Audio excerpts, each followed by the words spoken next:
So as an example, MNU students fall into two categories. Some of you guys went straight from high school to college. Other students at MNU took a break between high school and college to get work experience, to do a mission trip, to vacation, to backpack around Europe, to hike the Appalachian Trail, whatever you guys do. Suppose there are 1,500 MNU students and 300 of them took a break between high school and college. Imagine randomly sampling 30 MNU students. Let X be the number of students in the sample who took a break, and calculate the sample fraction. So for us, the sample fraction is going to be denoted p hat, the little hat on top. And this is going to be the number of students we observe who did take a break between high school and college, divided by the total number of students.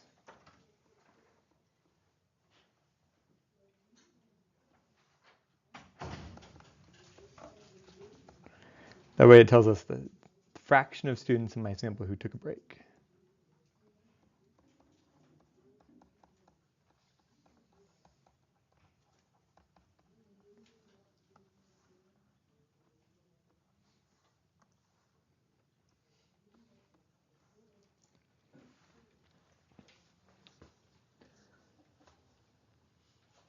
And there's a connection here between what we discussed earlier a few weeks ago about empirical probabilities. We said like the empirical probability of an event occurring was the number of times we observed that event occur divided by the total number of observations we made. This sample fraction is kind of like the empirical probability of randomly selecting a student who took a break the next time I randomly select an MNU student. So I could do this over and over again. Like it says, what if I do this again and I sample another 30 students, a different 30 students at random, and I calculate the sample fraction? And then what if I do that 100 times? I've calculated this p hat 100 different times, but am I going to calculate the same exact sample fraction for every random sample that I take? No. Because maybe the first sample of 30 students I take, maybe 5 of them took a break between high school and college. And I take another sample and 4 of them had a break between high school and college. And another sample, that maybe 6 of them took a break between high school and college. But there's obviously going to be a slightly different number depending on which students randomly end up in my sample. So we say that the sample fraction is also a random variable because the sample fraction also follows some kind of probability distribution. And because choosing a student and asking them if they took a break is a Bernoulli trial, then the number of students who took a break is going to be binomially distributed.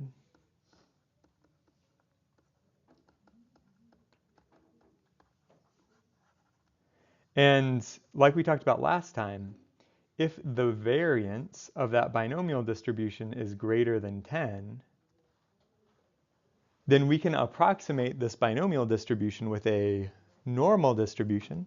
And what I would use for my mean and my standard deviation are just the formulas for the mean and the standard deviation of a binomial distribution. But that's just my capital X random variable. That's just the number of students who are going to tell me they took a break. If I want the sample fraction, this p hat, this would be the same thing, but since p hat is x divided by n, the mean is going to be the same as my previous mean divided by n.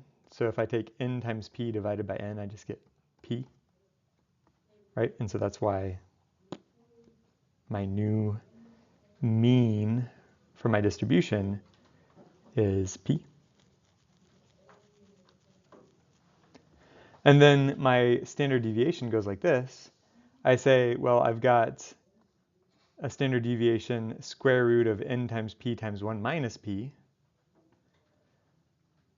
Let me take that standard deviation n times p times 1 minus p, and divide this by n. And after the algebra happens, we end up with this new formula for the standard deviation of the distribution of my sample fraction.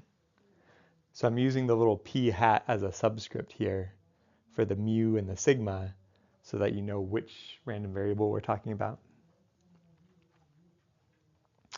And because this is the square root of n, when I divide by an n, the square root of n divided by n becomes 1 divided by the square root of n. And so that's why you see the n appear here in the denominator of that standard deviation formula. So exercise 1 says, what is the effect of sample size on sigma p hat? What's the effect of sample size on the standard deviation of my distribution for the sample fraction?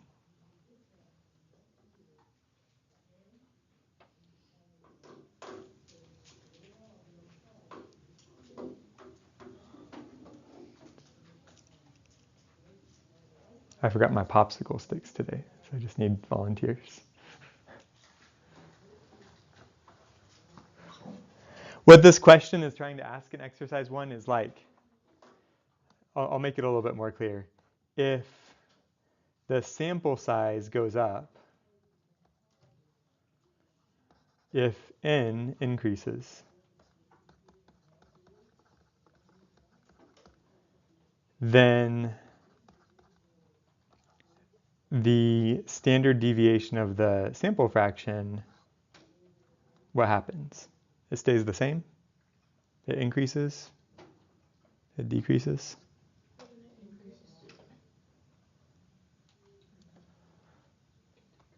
It would decrease, wouldn't it? Because you have the denominator getting bigger, so it'd be smaller. Correct. Since lowercase n appears in the denominator of my formula for the standard deviation, that means as n becomes larger, this number is going to become smaller.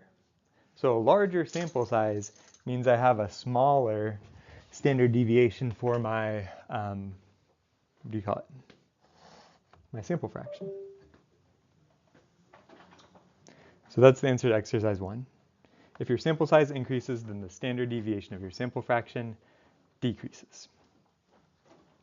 And standard deviation is a measure of dispersion. It tells you how spread out your variable is, how spread out is the probability, how spread out will your measurements be. And so if the sample size increases, then the sample fractions are going to have less dispersion. They're going to be more tightly grouped around the mean. They're going to be more tightly grouped around the expected value. Okay, exercise 2 says, if we randomly sample 50 students, what will be the distribution of the sample fraction? So 50 students means n equals 50. And this is going to be a binomial distribution where we have a p. What is my p parameter for this binomial distribution?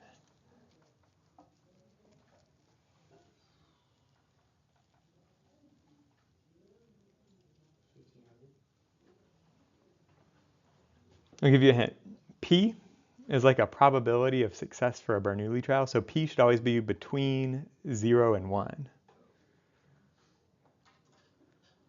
Since it's a probability. So 300 divided by 1500? There you go. Yep. So P is the probability of selecting a student who falls into the category of students who took a break between high school and college. And that probability is going to be the same thing as my population fraction. And notice my sample fraction is allowed to be different from my population fraction. Population fraction is saying if I happen to know the status of all 1,500 students, then I could know exactly what this population fraction is. A sample fraction is just, okay, what about my random sample of 50 of those students? It could be different. And so this time P is going to be like 0.2 when I divide. And so we got to test, is this going to be modeled well by a normal approximation? And to answer that question, we have to do n times p times 1 minus b, which is going to be 50 times 0.2 times 0.8. And that's going to be 8. So in the first case, if I randomly sample 50 students, could I model this with a normal distribution? Okay, I'm assuming some people shake their heads no, because this is less than 10. So no. 10 is our arbitrary cutoff. We just decided in this class that there has to be a threshold. There has to be some point where we say, it's not good enough. And so the number we chose was 10. So this is binomially distributed, but it's not normally distributed. And we could also figure out the mean, which would be n times p, which would be 10. We could figure out the standard deviation, which is the square root of n times p times 1 minus p. And that would mean the standard deviation is the square root of 8, whatever the square root of 8 is. I don't know. Of course, the mean of the sample fraction is different from the mean of the students that show up, right, in my survey. And we're actually asking about the distribution of the sample fraction. So the mean of the sample fraction is actually the same as the population fraction. That's 0.2.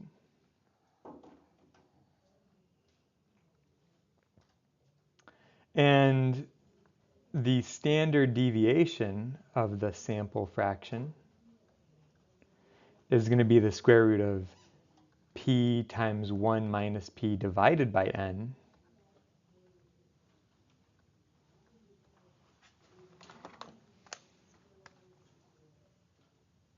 So that's 0.2 times 0.8 divided by 50. And I take the square root of that number, and that standard deviation of the sample fraction is 0.05657.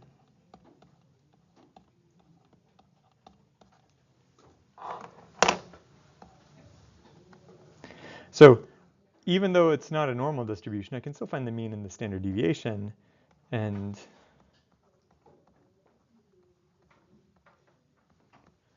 this is just a scaled, scrunched up version of the binomial distribution, not a normal distribution.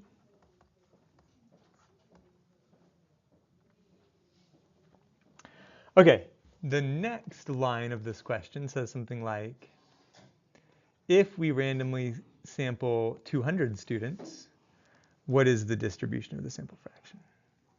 So the only difference here is that now n equals 200. P is still the population fraction 0.2. So I can calculate the mean. And the mean number of students I'm going to get in my sample of 200 is going to be 200 times 0.2, which is 40.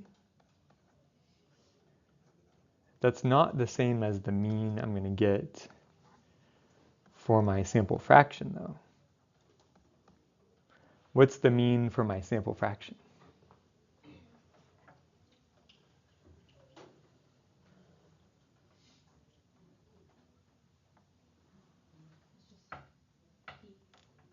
Yeah, it's still p. It's still the population fraction. So that's still 0.2. That's something that's always true regardless of the sample size, is that the mean or the expected value of your sample fraction is always equal to the population fraction.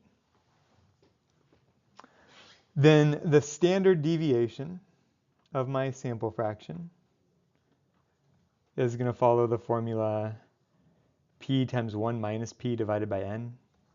So that's going to be 0.2 times 0.8 divided by 200 this time. So you got to do that. 0.2 times 0.8 divided by 200. You take the square root of that number. That's going to be 0.02828.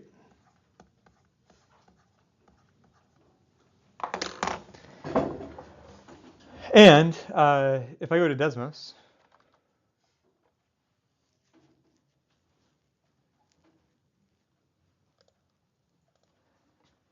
the way I get the square root, by the way, guys, if you haven't done this already, is you type in SQRT. That's how you get the square root on the PC version. Although I think if you're using the app, is there actually a little square root? Yeah. So if you're using the app, there's probably this button. You can just get the square root. And then type in 0.2 times 0.8 divided by 200. You gotta fix if stuff like that happens. That's still not right because the 200 should be in the square root. So I guess you gotta wrestle with it a little bit. 0.2 times 0.8 divided by 200. That's actually good enough. It doesn't look very pretty, but that's the right answer. Okay. So again, we found the mean, we found the standard deviation of this distribution. We still haven't answered the question, like, can this be modeled well by a normal distribution? Or maybe not. And to figure this out, we have to take the variance, or n times p times 1 minus p. And this is not the variance of the sample fraction. This is just the variance of that random variable x that counts how many students responded yes. And this time it's 200 times 0.2 times 0.8. And so that number is going to be 32. So based on this, can this be modeled well by a normal distribution? Yeah, that's adequate. If it's larger than 10, we're good.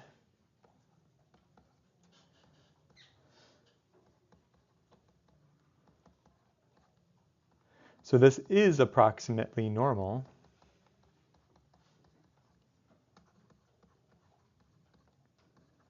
When n is equal to 200.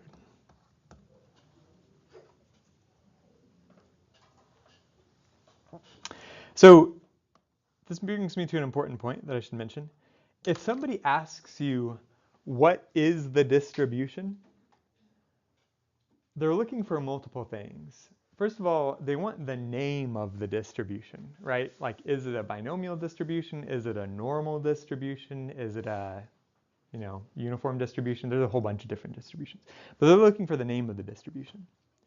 The other thing they're thinking about is, what are the important parameters that define the exact, location and scale and shape of the distribution? And for a normal distribution, those parameters are the mean and the standard deviation.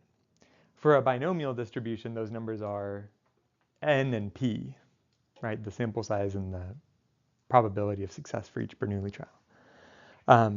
For a uniform distribution, the parameters that define your shape and size of your uniform distribution are the lower bound and the upper bound.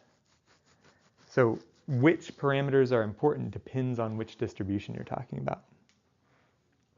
But in the context of this question is adequately answered if you can give, the mean and the standard deviation, and whether or not it's adequately modeled by a normal distribution, or whether it's not really adequately modeled, then you have to continue using your binomial model. Questions?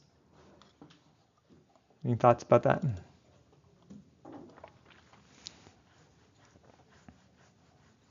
Okay. We have an evenly weighted coin that we flip half of the time it lands on heads. If we flip the coin 50 times, what's the distribution of the sample fraction? So we'll quickly do this because this is exactly like how it was before. I mean, this is just a repeat problem. Give you some more practice. In the first case, n is 50. What is p? What's my population fraction?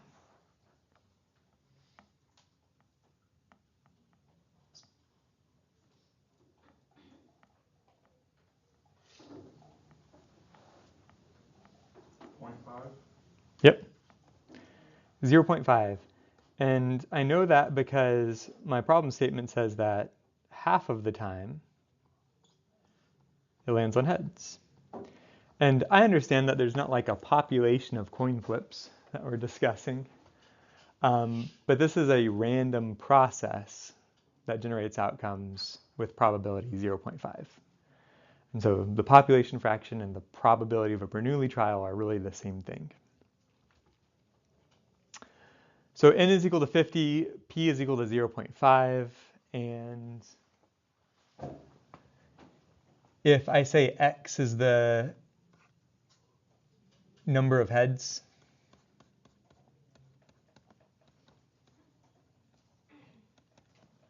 then the mean would be n times p, which would be 50 times a half, which is 25. And the standard deviation of this, or maybe I should just calculate the variance because I don't really need the standard deviation, is n times p times 1 minus p, which would be 50 times 0.5 times 0.5. It's going to be 12.5. So if n times p times 1 minus p is 12.5, is this adequately modeled by normal distribution? Yeah, it's greater than 10. And if this is greater than 10, then x is binomial, but also can be modeled well by a normal distribution.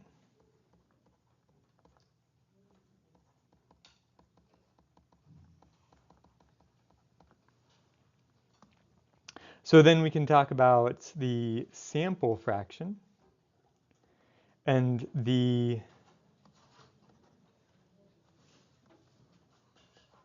mean of the sample fraction is going to be different from the mean of x. What's the mean of my sample fraction? It's always the same as the p, right? It's always going to be the same as the population fraction. So in this case, it's 0.5. And then the standard deviation of the population fraction will be the square root of p times 1 minus p divided by n. So it's going to be the square root of 0.5 times 0.5 divided by 50. So the standard deviation of the sample fraction is the square root of a half times a half divided by 50.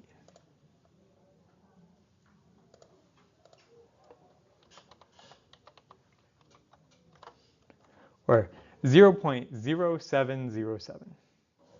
0.07071.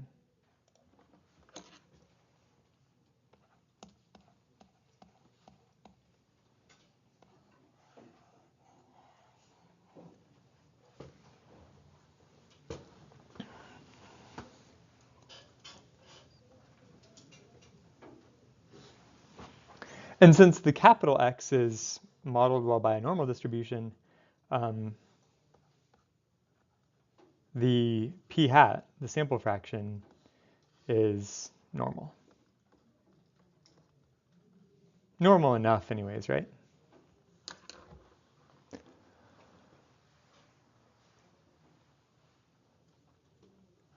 And if I ask you what's the distribution of the sample fraction, what I'm looking for is three things. It's a normal distribution with a mean of 0.5 and a standard deviation of 0.07071. We got a lot left to talk about today, so I'm going to go ahead and just briefly discuss this. What happens if I go from 50 times to 1,000,000 times? What's going to change about the distribution of p hat?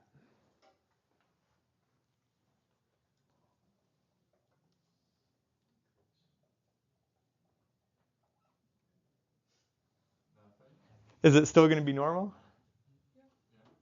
Is the mean still going to be 0.5? Is the standard deviation still going to be 0.07071? No. What's going to be different about this? Yeah. If I increase my sample size to 1,000,000, the standard deviation of this distribution is going to decrease, which means there's going to be less variance. There's going to be less dispersion. Everything's going to be more tightly crowded around the mean. Okay.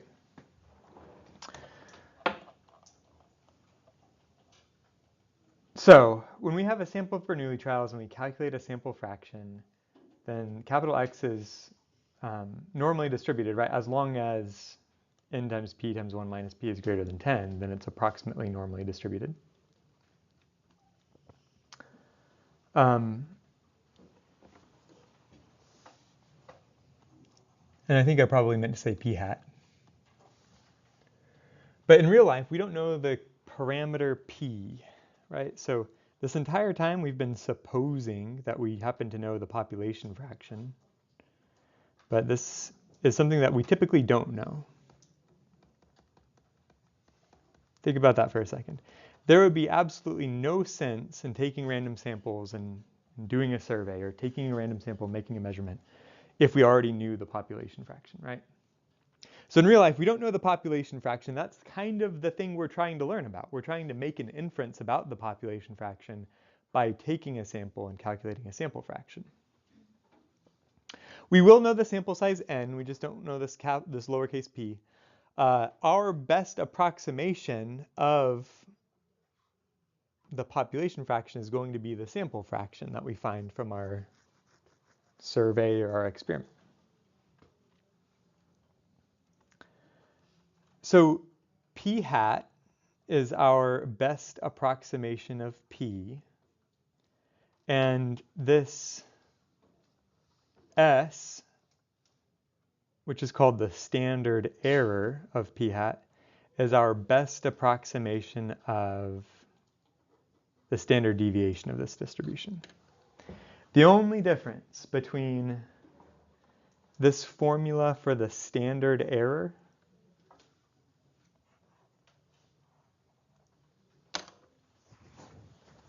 between this formula where I have the standard error and this formula up here where I have the standard deviation is what? I just replace the p's with p hat.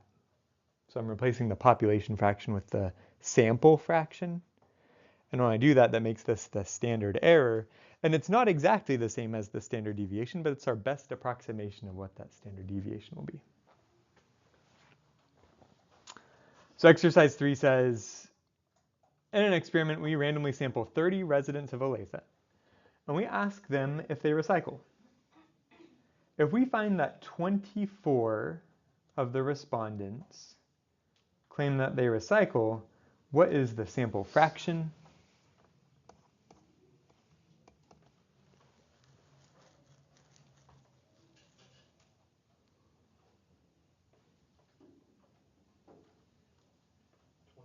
Divided by 30. 24 divided by 30.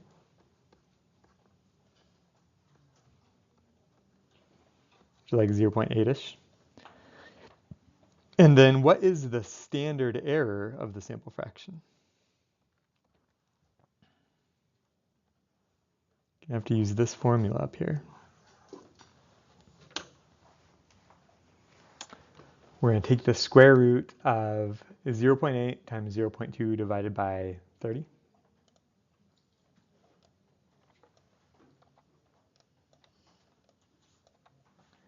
We get 0.07303.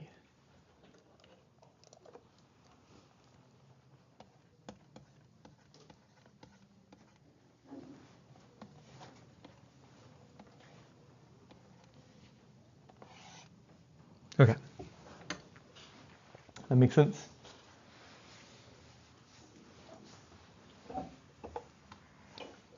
This is just more closer to reality because we're not going to know the actual population fraction. Okay, new vocabulary. A 95% confidence interval. For a statistic is an interval along the real number line that contains 95 of the most probable outcomes from a random process generating that statistic. So when I say a statistic, the sample fraction is an example of a statistic.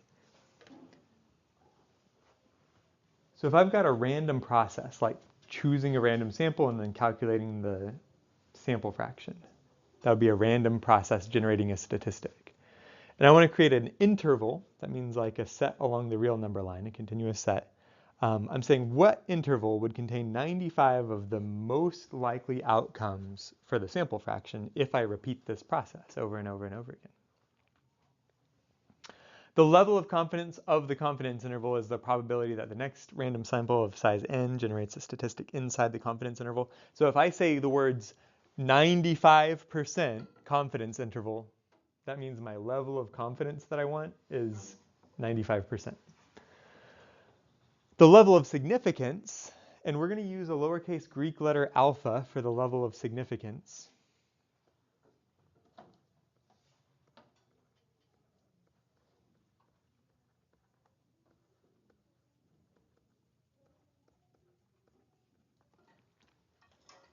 The level of significance is kind of like the converse of the level of confidence, or the complement of the level of confidence. It tells you the exact opposite. It tells you what's the probability that you're going to generate your next statistic outside of your confidence interval, right? So if you have a larger level of confidence, you have a smaller level of significance. And a larger level of significance means a smaller level of confidence. And if you add the two together, they add to give you 1. So for a 95% confidence interval, we say the level of significance is 0.05 because 95% is 1 minus 0.05 times 100%. Does that make sense with everybody? Okay. Very good. How do you construct a confidence interval? Well, first of all, on our tests, we're going to have the Desmos test app. We're going to figure out a normal distribution with the mean equal to our sample fraction and the standard deviation equal to the standard error of the sample fraction, because those are our best estimates of those parameters. And then we're going to pick on Desmos the inner selection and the bounds selection. So whenever you do this on Desmos, it looks like this. Here's my mean, call it 0.6. And then the standard error, I don't know, I'll just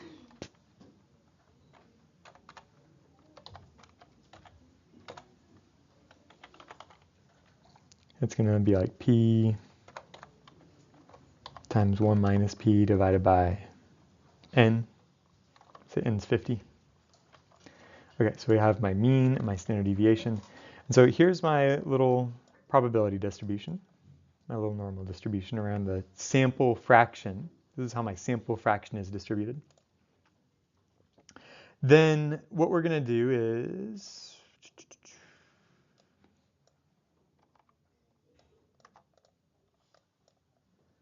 we're going to choose inner bounds,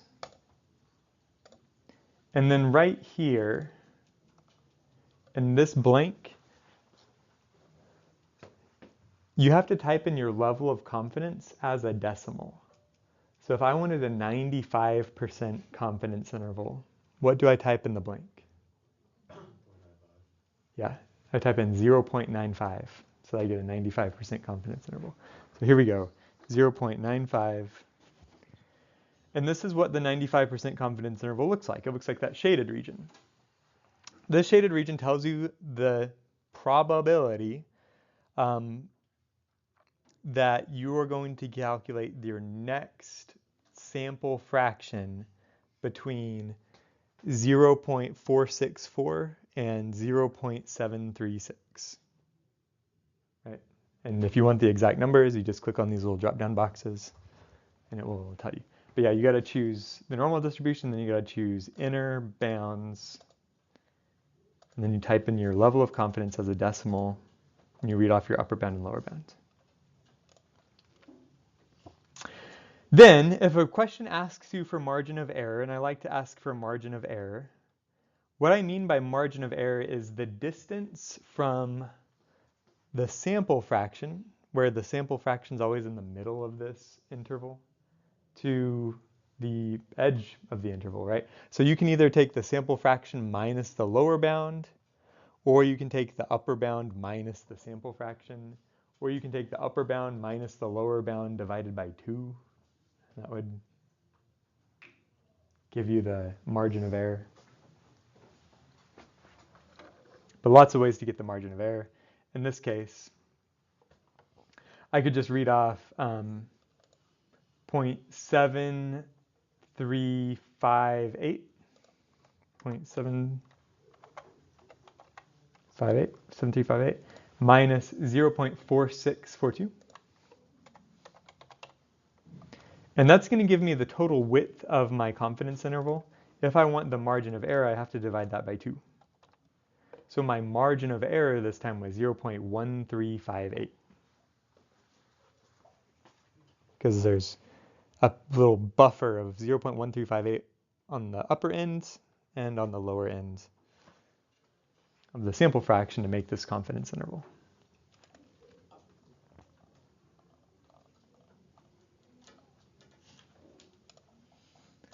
So, do another quick example. In this survey, we randomly sample 70 residents of Olathe and ask them if they recycle. Suppose we find 48 claim that they recycle. Find a 90% confidence interval for the population fraction. What do I do first?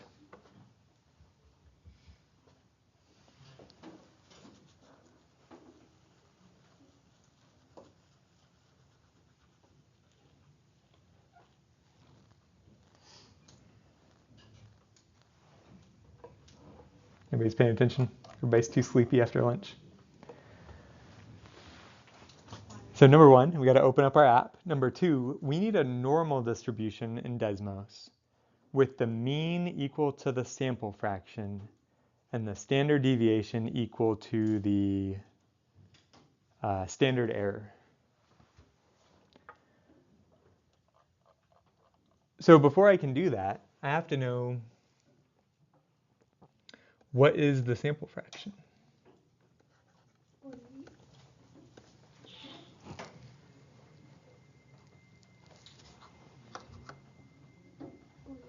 It's not 48. It's going to be a number between 0 and 1. Yeah, because it's a fraction. So it has to be 48 divided by 70.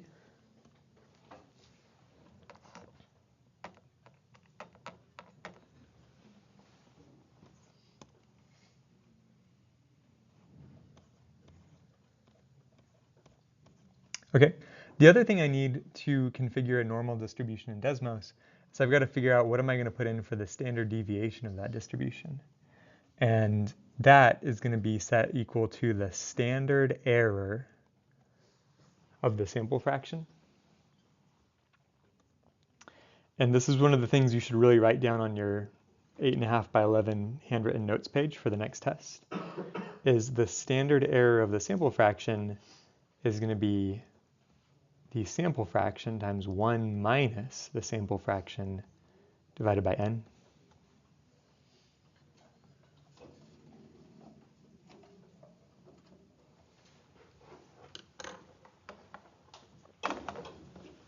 Where my sample fraction is 0.6857.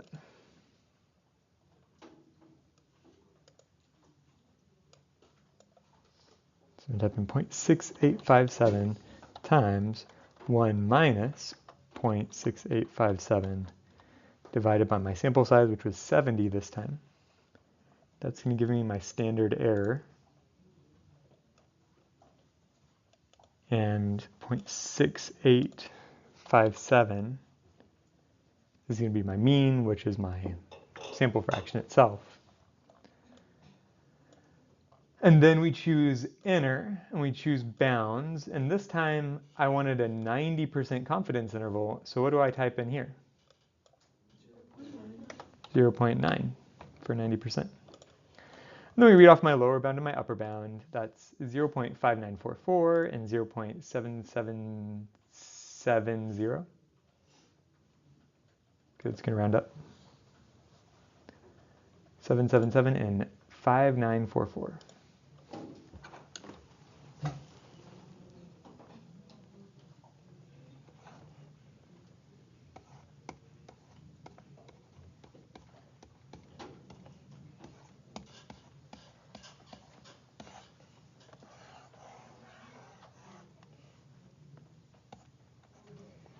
This is my confidence interval, written with interval notation. You might remember interval notation from your last algebra class. But the way interval notation works is that you open parentheses, your lower bound, comma, your upper bound, close parentheses. So I'm talking about all the real numbers on the number line in between those two numbers. This is my confidence interval. And if I want to know my margin of error, which occasionally I'll ask you for margin of error, probably on a test, I would just take the upper bound minus the lower bound divided by 2. So upper bound 777 minus lower bound 0.5944 divided by 2. My margin of error is 0.0913. So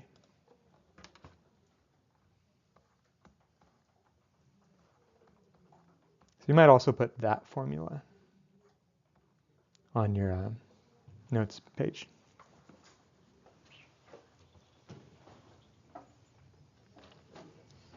All right, questions about how to do that? Do you feel confident you can do that on a test? Everyone knows how to do a confidence interval now? All right, so that's important. People care about confidence intervals. If you look up whatever field you're in, I don't know if you're in marketing or medicine or kinesiology. What are you guys studying? But if you look up, in whatever field of interest you have, look up research papers, read research papers, and they always present numbers with a confidence interval if they're conducting a new experiment and gathering new data. Another way, by the way, you could write this confidence interval alternative notation that you also see a lot of times in research literature is you will see the sample fraction plus or minus the margin of error. So like in this case, you might see it written down in a paper as in 0.6857 plus or minus 0.0913. That is just another way to represent the same confidence interval.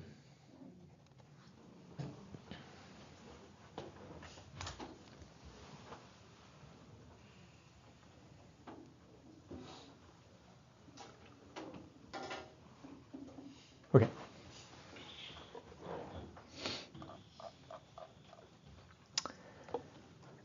If anybody ever asks you, what's the proper way to interpret a 95% confidence interval, you're supposed to respond, using this procedure, 95% of the random samples of size n will generate confidence intervals that contain the population fraction.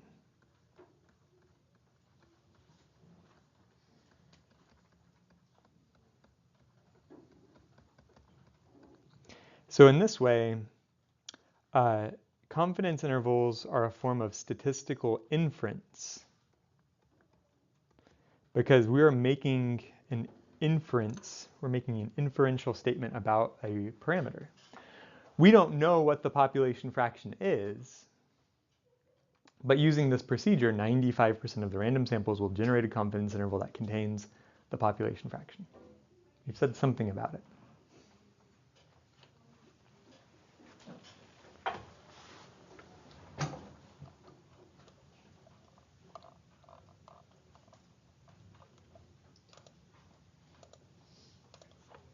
Okay, more vocabulary.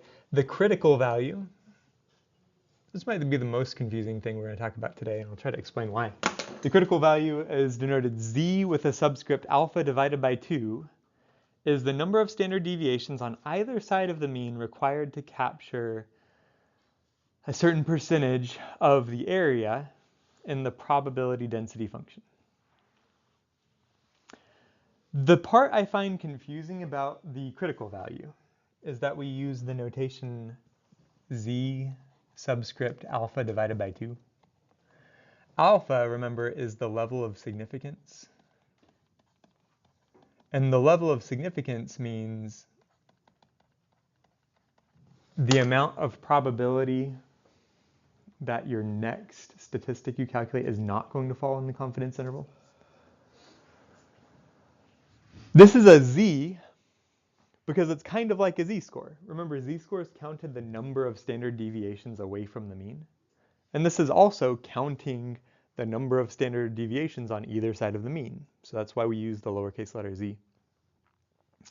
The total area under the normal distribution bell curve is 1. Inside our confidence interval, we have 1 minus alpha of the area. And so if you take the complement, which is going to be outside the confidence interval, that will have an area of just alpha. But the reason we use subscript alpha divided by 2 is because we have 2 tails on our normal distribution. And so if I take that alpha area and split it into 2, then each tail of my distribution gets an area alpha divided by 2. So that's why we have that subscript. If you want to calculate a critical value, you go to the standard normal distribution in Desmos, and we have to remember what standard normal means. The word standard in standard normal distribution means the mean is 1 and the standard deviation, the mean is 0 and the standard deviation is 1. That's what the adjective standard means in standard normal distribution. And then you choose inner bounds and then type in the level of confidence as a decimal, like we did before. So in exercise 7, it says calculate each of the following critical values. Let's look. The first one is z subscript 0.025. And this is a critical value. So that's alpha divided by 2. In other words, 0.025 must be alpha divided by 2. And that means alpha is what? Yeah. And 2 times that is 0.05.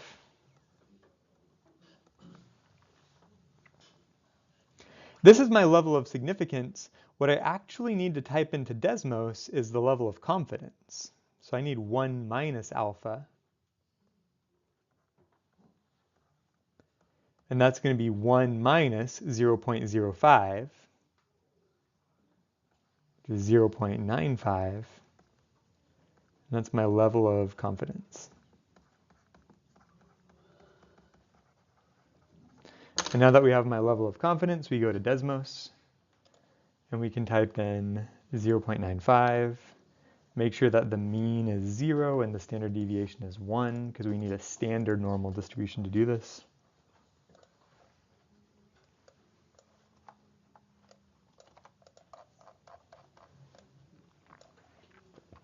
And the number that we're looking for is 1.96. 1.96.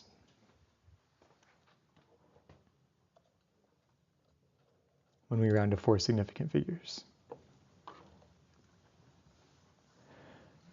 So in other words, z subscript 0.025 is a critical value. And the value of the critical value here is 1.960. And this is used for 95% confidence intervals.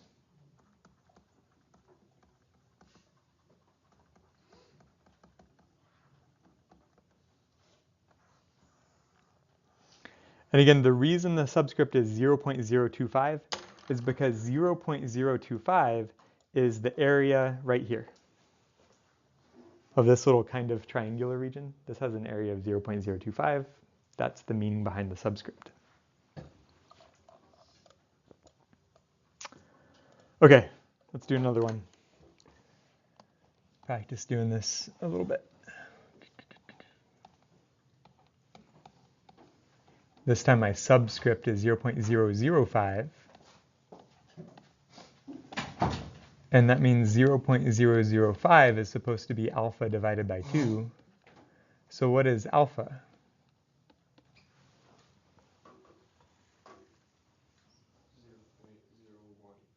Good. 0.01. And then since that's my level of significance, what is going to be my level of confidence? Yeah, 0.99. It is a 99% level of confidence.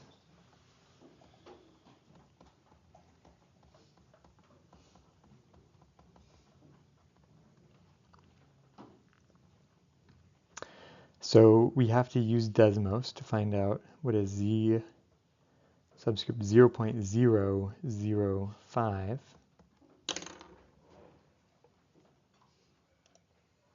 We just have to type in 0.99. And then we read from Desmos the number 2.576.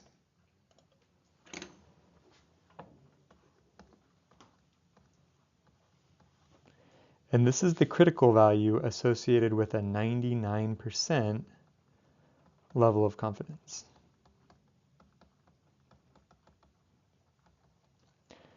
There's a reason we're doing this. I promise. But first, do you guys have any questions about how we did this? Yeah. So whenever we're finding the critical values like from this, we will always be using just like a standard normal deviation? Yep, you always use the standard normal distribution to figure out the critical value.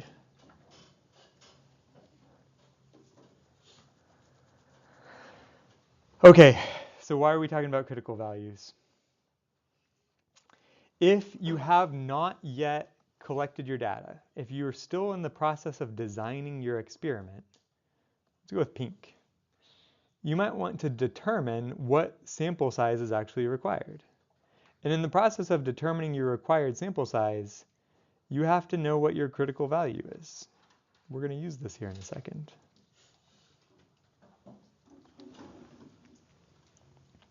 So step number one is you choose your desired level of confidence, because we haven't yet conducted our experiment. We haven't spent the money yet. We can still decide, do I want to be 95% confident? Do I want to be 99% confident? Do I want to be 99.9% confident? You get to choose this number. Then you calculate the critical value that's associated with that level of confidence. We'll use that in a minute. Number three, you also get to choose your desired margin of error. So whenever I write my confidence interval, how wide do I want that confidence interval to be? Am I okay with it being from 0.5 to 1, or do I want it to be a very, very small confidence interval from like 0.6 to 0.61 or something like that? How much accuracy do I need? That's how you choose your desired margin of error. Number four, you can actually calculate the required sample size using one of these formulas down here at the bottom of the page. But notice the formulas that give you your required sample size use the critical value divided by the margin of error. So that's why we got to calculate the critical value, and that's why we got to choose a margin of error.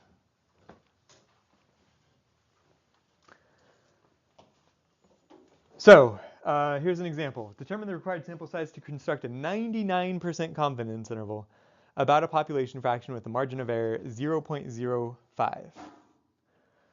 So here's my critical value, and that corresponds to a 99% confidence interval. We found this just a moment ago. And then to calculate the required sample size, I would use one of these two formulas. The way you choose between which formula to use, because they're both valid, is whether or not you have any foreknowledge of what the sample fraction might be. So 2 separate formulas, but this formula needs an estimate for p hat. And again, if I'm trying to figure out my required sample size, I haven't conducted my experiment yet, so I don't know what p hat's going to be. This formula does not need to know any estimate for p hat. Just plug in 0.25 instead. I'm going to quickly explain where you get these formulas from, because it might be interesting to see. But you just use a little bit of algebra in the whole calculation for how this works. Is we say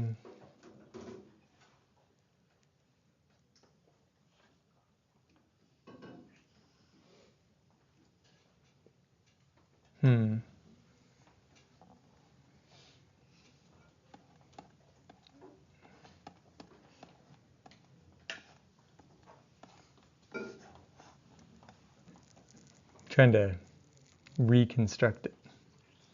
You multiply both sides by the margin of error.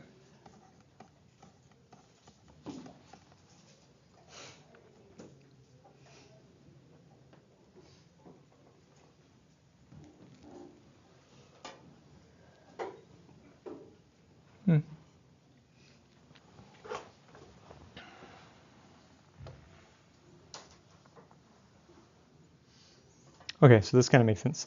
The margin of error, E,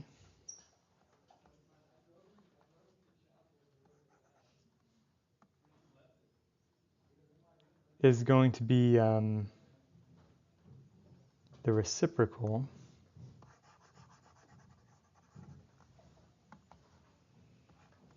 of the standard error of the population fraction with this, right? Yeah, okay. So this Z is the number of standard deviations away from the mean that my confidence interval is going to enclose. And then this is my best guess at what a standard deviation looks like. And so if I have a specific margin of error that I want to hit, I'm going to take the number of standard deviations that I'm allowed divided by the size of those standard deviations, which should be times.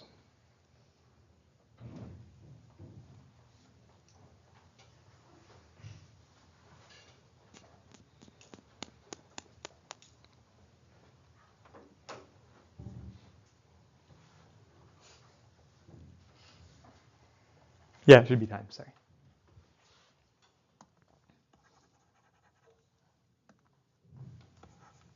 There we go. Very nice. So the margin of error is how much I'm willing to extend to the left and to the right of my sample fraction, right? How much width am I willing to have in my confidence interval?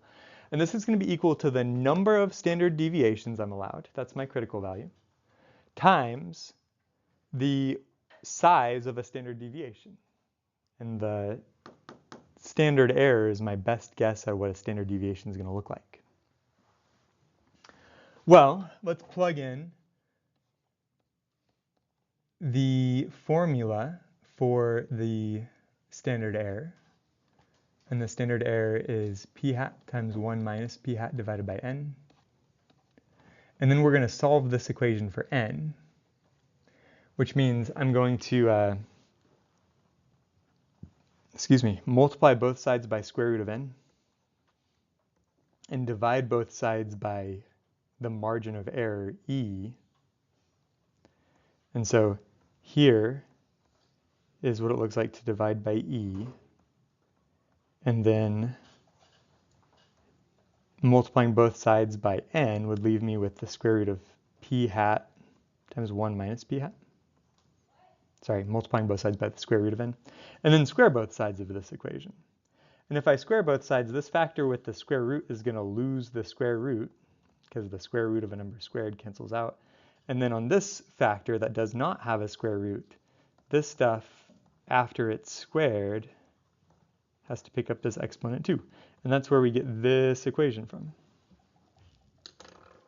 is by just saying my margin of error is going to be my number of standard deviations times the size of a standard deviation. And then you just work through some algebra steps to get what we want. Now, if you don't have any estimate for what p hat might be in the future, why do we choose 0.25 as the number? Why do we multiply by that constant 0.25 and not some other number?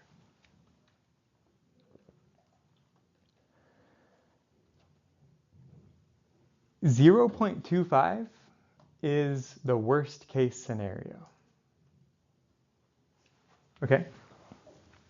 Think about this as a researcher. You want to have a small required sample size. You don't want to put any extra effort. You don't want to spend any extra money. You want the smallest sample size that your experiment requires. So if we prefer n to be small, then we would actually want to choose, and I know this sounds backwards, but you want to choose the largest possible number here to multiply, because that would be a conservative estimate. In other words, you don't want to choose a sample size that's too small, conduct your experiment, and then find that your results were inadequate.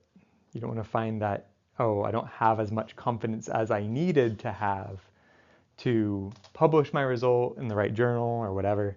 And so you put a conservative number, and it sounds backwards, but because we want a small sample size, we're going to put in the largest number possible.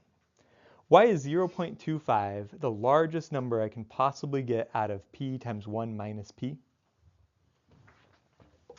That's because p hat can only be between 0 and 1. P hat is a fraction, so it has to be a number between 0 and 1. And so if I take some number between 0 and 1, and I multiply p times 1 minus p, this is what that curve looks like. And this curve has its greatest value when p is equal to 0.5, and p times 1 minus p is at the value 0.25. So it's kind of like the worst case scenario. I'm choosing the most conservative value. If I don't know p hat, you plug in the worst case scenario, 0.25. Okay, so you get to choose which of these formulas you use, but in reality, you're going to want to choose the one on the left if you happen to have a good estimate for what p hat's going to be in the end, and you choose the one on the right if you don't have a good estimate. Step number 5, since we are choosing a sample size, we're going to round up. You know, you can't have a sample of 30.5 students, so you've got to round it up to 31. If you're preparing to conduct a large, expensive study like this, sometimes researchers use a small, inexpensive study called a pilot study. And the whole purpose of a pilot study is to get a guess at what p hat will be. And then the value of p hat they calculate from their pilot study, they're going to plug into this formula on the left. This formula on the left will tell them what their required sample size is for their big, expensive study when they actually do their statistical inference. So if I really want to know how many MNU students own dogs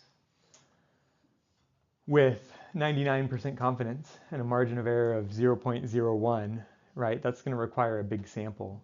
What I might do to start off with is just ask you guys. Raise your hand if you own a dog. And then I count 1, 2, 3, 4, 5, 6, 7, 8, 9, 10, 11. 11 out of 20. So p hat's pretty close to 0.55. Now I have an estimate for p hat. I can plug it into here, and I can actually find out what my required sample size will be to get a big study that generates a lot of confidence with a small margin of error. That's a pilot study. If I want to know what fraction of Olathe residents own a dog, oh, that's clairvoyant. So I decided to conduct a random survey of residents. If I want a 90% confidence interval with a margin of error of 0.05 or less, how many residents do I need to survey? So 90% confidence interval.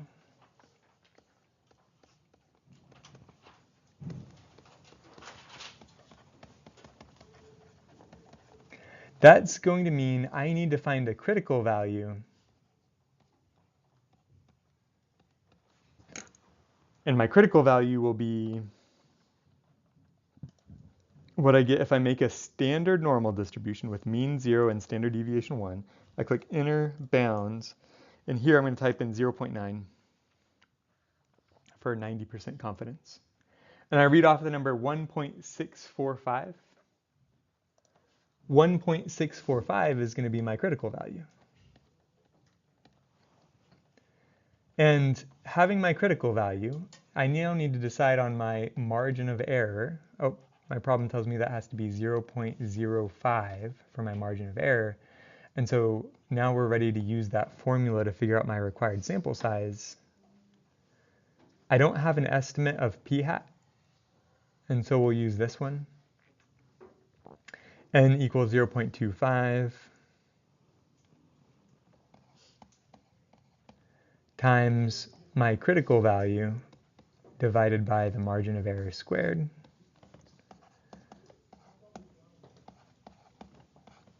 So it'll be 1.645 divided by 0.05 squared. Yeah.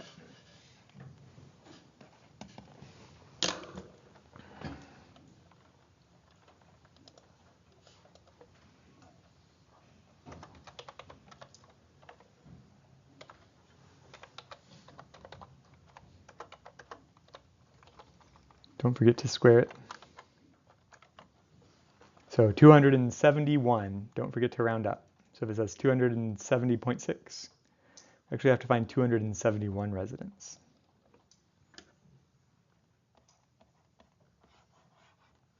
Okay, same thing, okay? Same question exactly. I'm still trying to figure out how many own a dog. But this time, what if we have a pilot study? What if our pilot study finds that the sample fraction is 0.15? Well, now whenever I go to write this formula,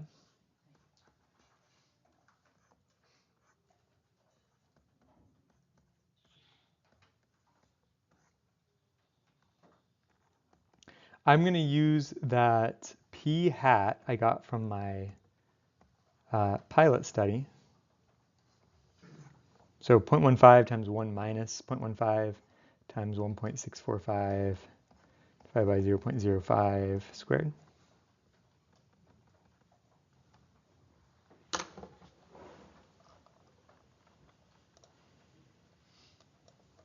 .15 times 0.85 times that stuff. Now I only need 138.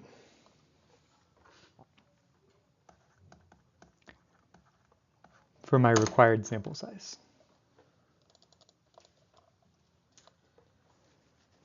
So this is why you might want to conduct a pilot study, is because you can reduce your required sample size from 271 to 138. Maybe that saves you a lot of time, maybe that saves you a lot of money, depends on what you're studying, how expensive your experiment is. I guess we're out of time, but it's important to be able to look at these formulas and ask yourself, if I wanted to decrease the margin of error, or increase the level of confidence, or decrease the level of significance, what would that do to my required sample size? Think about that one. It's on your homework. So y'all have a good day.